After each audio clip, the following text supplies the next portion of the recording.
Today is still February 28th, 2023. Still followed, harassed. They have some kind of cheap jolly getting high off of harassing victims. Mentally sick people. I went to Lotus Spot. I have trouble with my neck, my shoulder, my back. Uh, from being chicken winged by Dave and knocked into the railing. Um, and then the beatings I took from these people. And I told her how they bashed me in the back of the head. And I said, feel the back of my head. She's like, ew. She's like, what is that bump? And that where it's pushing it, and she's going on and on and on. I said, that's where they bashed me in the back of the head on 12/21/18. She's like, wow. And she's going on and on and on and on. You know, my body's damaged so bad from this case. And people make fun of me for being their victim. These are, and she even remembered seeing all the Florida plates up here. She said, I couldn't figure out why would all these Florida people be up here when there's nothing going on. I told her how they were human trafficking and drug traders and how they stole my house manager's niece and what was going on. She's like, these people are pure evil. I know that. And I told her about calling the FBI on my ex-husband, how the agent out of his area picked up the case, and the retired judge and all them human trafficking people use my case to help finance it. And how the judge in Florida, was human trafficking people. And I guess there was one in Texas helping out in this, and they went to question him and he killed himself. And but that agent opened up the protected custody case and then stole the money to help finance this. And she's like, none of this is your fault. None of this. And she gave me a suggestion of to get a hold of somebody who is a good person that would not take a payoff and a bribe. People need to be ashamed of themselves. I started stuttering when I was talking to her. And I said, somebody had said from where they bashed me in the back of the head, along with the is what makes me stutter when I get upset. I'm sure the post-traumatic syndrome adds to it because I wasn't like that before. I'm fine normally talking, but if I get upset about the case, I start stuttering. But yeah, my last video about Bill from the Freemasons and his wife, they're very much part of this. That is retired Judge Pete, his some kind of family member. It's his son or nephew. And Alec or Alex's son, they all look the same. Michelle with the blonde hair, retired Judge Pete, they're the spitting image of him. And then the agent from the Stark County FBI task force, I have never met Will. But he's supposed to be Michelle's dad. They're all family doing this.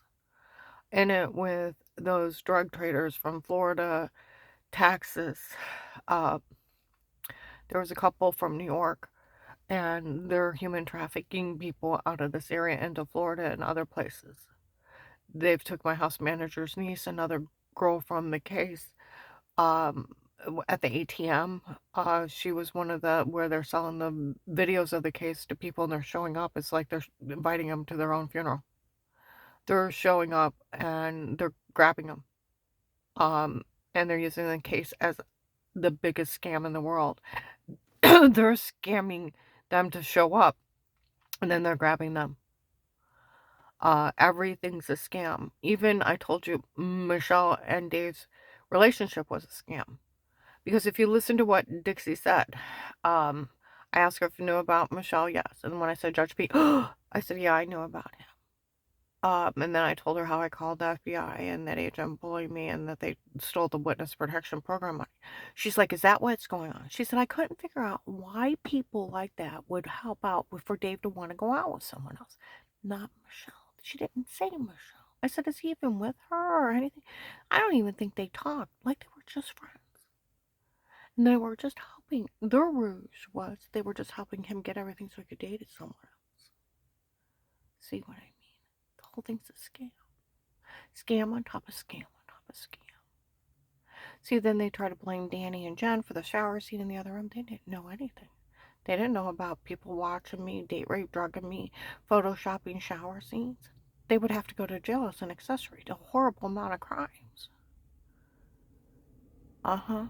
It's just that agent, that retired judge, setting up this big scam to steal from the witness protection program to help pay for those drug traders to come up here to steal people and human traffic them to make more millions off of it. They're using this case as a scam.